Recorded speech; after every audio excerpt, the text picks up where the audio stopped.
Olá pessoal do mundo do tênis, começando mais um Histórias do Tênis. Histórias do Tênis nessa temporada 2024. Vai ser a primeira história que eu vou contar relacionada ao tênis. E essa é uma história intimista, é uma história que eu já contei um pouco lá no episódio do Fernando Meligeni, nos aniversário dele, 50 anos, de 2 anos atrás, mas mostra como o tênis serve para mim, e eu acredito que para muita gente, como uma válvula de escape, como uma fuga, né? Todo mundo sabe, lá do primeiro episódio eu contei também que eu comecei a assistir tênis em 97, na era do Guga. Mas o tênis ele se torna para sempre na minha vida a partir do ano de 2000, né? O Brasil enfrentaria a Eslováquia na Copa Davis, quartas de final. O Brasil já tinha sido semifinal em 92. Era uma grande oportunidade a era do Guga chegar numa semifinal. O Brasil tinha um bom time, tinha o Guga, o Fino, que tinha sido top 25 no ano anterior, chegado à semifinal de Roland Garros. Além do Jaime Onsins, tinha no time também o Simoni, o Sareta.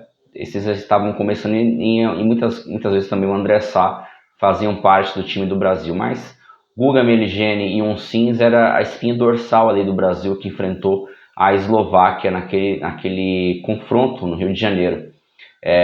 Naquela final de semana, o Dominic Irbat estava impossível jogar contra ele. Ele faz 3-0 no Meligeni no primeiro jogo. E o Guga sofre muito contra o Carol Cucera para fazer 1-1. Ganha de 3-1, sendo que o primeiro set o brasileiro praticamente não confirmou o saque. Muito bem, a história que eu vou contar está no sábado. No sábado, o Brasil ganha jogo de duplas, né? O Guga Onsins ganha do Cucera e do Irbat. E eu sofro um assalto junto com meu pai num comércio que a gente tinha, a mão armada, lá pela parte das 5, 6 horas da tarde. Tinha ido buscar churrasco com meu pai, e aí quando eu voltei, um minuto depois a gente foi assaltado. E foram minutos que pareceram horas, foi um dia muito abalado na minha vida. De sábado para domingo eu não consigo dormir direito, foi um dia difícil.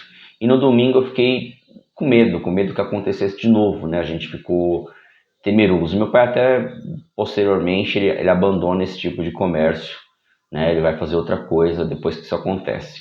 Mas a história acontece ali no domingo, né? Depois desse abalo que aconteceu no sábado, eu tava com meu pai, eu cheguei em casa, o Guga tinha acabado de perder por Irbat, o Irbat estava jogando pra caramba. O Guga tinha que fechar para fazer 3-1, era o principal jogador, número 1 do mundo. E o Meligeni tem que jogar o quinto ponto contra o Carol Cucera, que é um excelente jogador.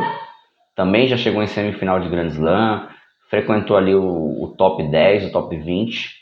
E o Meligeni sofre contra o Carol Cucera no primeiro set. E aí, o Fino, com toda a arquibancada apoiando ele, incentivando ele, o Fino vai buscar esse jogo. E eu, por esses momentos, eu esqueci que eu tinha sofrido o assalto. Eu me mergulho naquele jogo, eu foco naquele jogo, em torcer para o Meligeni, em esquecer o redor, né? O Meligeni já tinha feito um grande jogo contra o Piolini na primeira fase da Copa Davis, quando o Brasil ganhou da França. E ali eu esqueço que tinha acontecido o assalto, torço ali pro Meligeni. O segundo set o Meligeni começa mal também, mas ele consegue empatar. O terceiro é muito equilibrado, poderia ter ido para qualquer um dos dois. E o quarto set o Meligeni consegue fechar e o Brasil ganha da Eslováquia por 3-2. Acredito que foi uma das maiores vitórias da carreira do Meligeni em termos emocional. Ele também já disse isso. Mas no primeiro momento que, assim, quando eu tô triste ou quando está acontecendo alguma coisa, você procura lá uma partida de tênis para você assistir, ver quem está jogando, para se entreter com aquilo, para esquecer um pouco da realidade. Hoje a gente está fazendo aí o podcast, tem a página de tênis, então a gente leva um pouco mais na pegada profissional. Mas o tênis nunca deixou, nesses 27 anos quase que eu acompanho, de ser uma coisa linda de se ver e de fugir, de usar como fuga do mundo, né? É uma coisa assim que você para o que está acontecendo, esquece dos problemas e ali você está acompanhando, está se divertindo e está cada jogo mais aprendendo com os comportamentos dos jogadores, com as reações, com as atitudes que os jogadores têm. Mesmo acompanhando mais de 20 anos, eu digo que é sempre um aprendizado.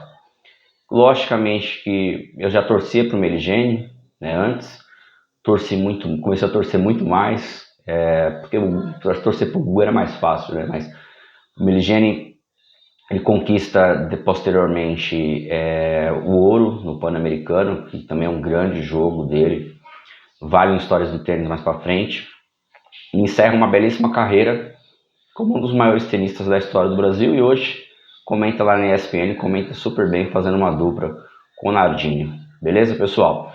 Esse foi mais uma história do tênis. E você tem aí algum relato, um jogo que significou muito para você no tênis? Comenta aí nos comentários e não esqueça de curtir e compartilhar esse vídeo, beleza? Um abraço, tchau!